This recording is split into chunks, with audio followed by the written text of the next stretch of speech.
سلام و وقت بخیر. خسته نباشید. خیلی خوش اومدید. آموزش امروزمون بافت اسکاج با نخ سوزنی قلاب شماره 3 مناسب اسکاج و زیر لیوانی اینا هستش. بریم برای آموزش. یه حلقه جادویی تشکیل میدیم. سعی کنید نخ و شل بگیرید روی انگشتتون. قلاب عبور بدین از داخل نخ و 15 تا زنجیره بزنید.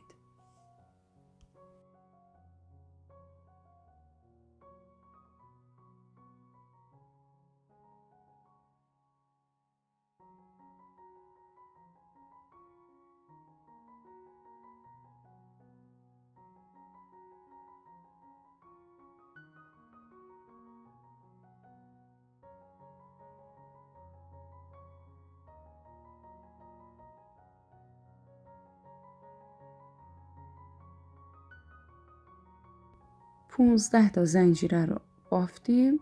4 تا زنجیره رو میشماریم. از داخل 4می زنجیره یه پایه بست میزنیم. این میشه یه پیکوت. دور اسکاج برای تزیین خیلی قشنگه اینجا میشه.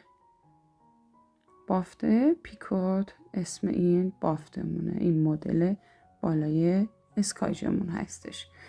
حالا 12 تا دونه از داخل این زنجیره ها ما برمی داریم.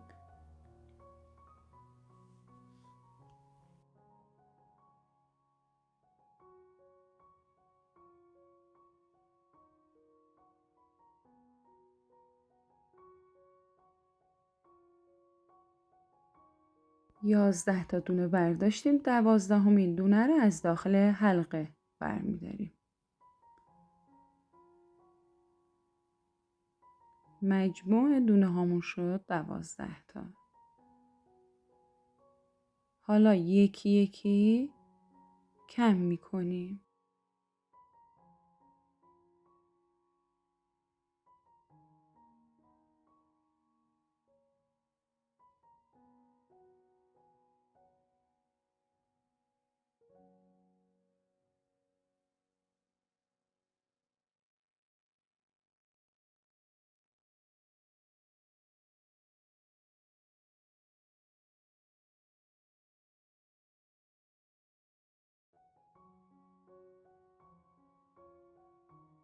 مجدد تکرار ردیف اول برای بافت پیکو 4 تا زنجیره زدیم از اینجا. خب یه بافت بست میزنیم یا بهش میگن بافت لغزشی. از پشت کار ببینید، از اینجا پشت کار اولین دونه، دومی که باید 12 تا دونه باشه به قلاب بگیریم. 1 2 تا 3 تا 4 5 6 7 8 9 10 11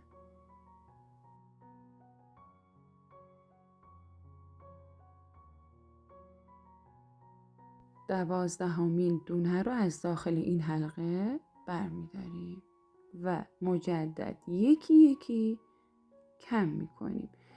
این بافت خیلی راحته، خیلی آسونه. ما تکرار رج دوم که الان بافتیم و هی توی رج‌های بعدی میبافیم. مدام تکرار میکنیم که جمع بشه کارمون.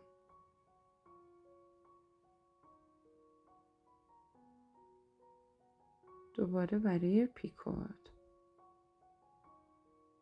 4 تا زنجیره میزنیم. درست از همینجا یه دونه بافت بست یا پایه لغزشی میزنیم. مجدد 12 تا دونه رو، دونه اولی، دومی، سومی و پشت سر هم 12 تا دونه رو به قلاب میگیریم. خب عزیزان، شما میتونید این مدل رو با نخ کتان ببافیم برای دستمال آشپزخونه، توی سایزهای بزرگتر برای زیر بشقابی خیلی عالی میشه.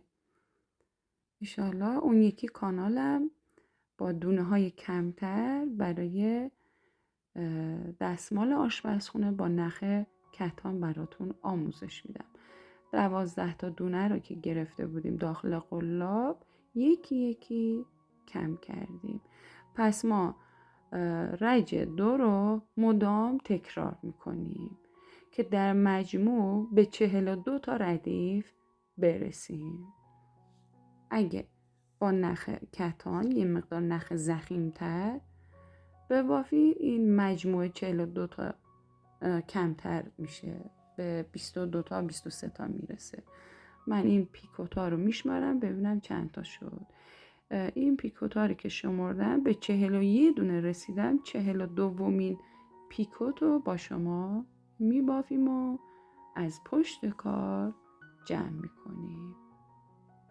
پیکوت آخری که 42مین میشه. هر چقدر نخ نازکتر قلاب سایزش کمتر باشه، نمرش منظورمه، خب کارتون جمع‌تر و سفت‌تر میشه، مناسب اسکاجه.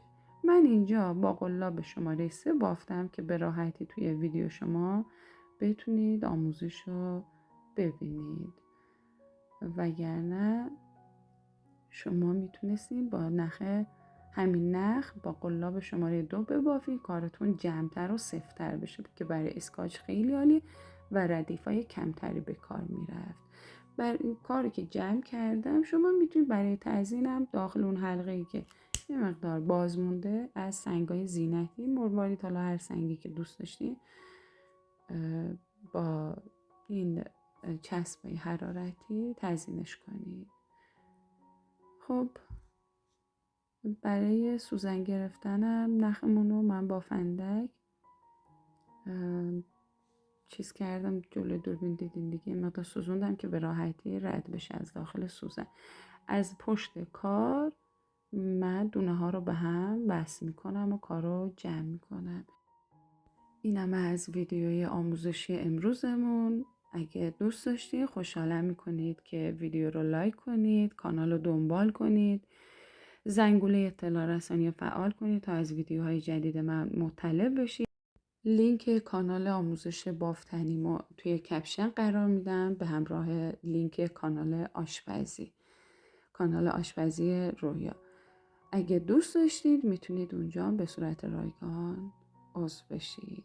مراقب خودتون باشید. شما رو تا ویدیوهای بعدی به خدای بزرگ میسپارم. خدا نگهدارتون.